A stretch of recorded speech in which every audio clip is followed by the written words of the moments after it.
Hey, what's up guys, LiftAnger here as always, and today I'm here to talk about the recent updates and its new features in Red Crucible.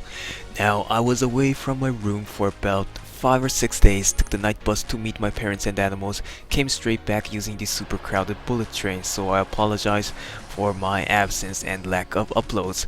While I was gone, Rocketeer decided to add 3 new things into the game. One of the biggest and most noticeable change will be the addition of the fall damage.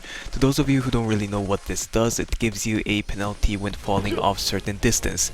The damage you get depends on the height of the jump you make, but it will be an instant death or a suicide once the gap exceeds around 15 meters. As always, the player community reacted severely to this change. One side thinks that the fall damage is a great addition, no more bunny hopping around the roof, and that it adds a lot more strategy and realism aspect to the game.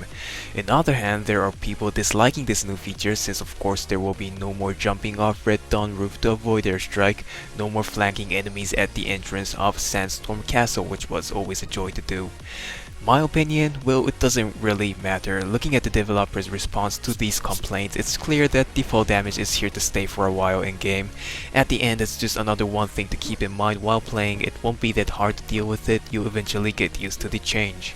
But the happy news is, especially to those of you who were crying, no more jumping off from the chopper in the Facebook, one of the developers has announced that they are working on adding a parachute function for airborne vehicles.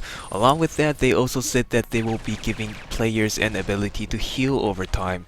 Now, I'm not sure if this is a limited function to the fall damage or your entire health, but I'll let you guys know as we get more information about it. The remaining 2 changes were kind of small, maybe you noticed it, maybe not. There is a new graphical effect for your bullet impact, and we can no longer use public chat when spectating the game. This means no more annoying position tellers to ruin your game, no more rude pricks trolling the moderators. Overall, I still think Rocketeer did a decent job with this small update. If you are experiencing lag spikes and FPS drops since the update like I did, try clearing your Unity and browser cache. One tiny request to the dev team, it would help me and all of the community if you can release a simple patch note along with the updates, since sometimes it's hard to tell what's new and what's fixed. That's it for today. I'll start working on the Death Adder review as soon as possible, so until then, have a nice day and I'll see you guys in the next video.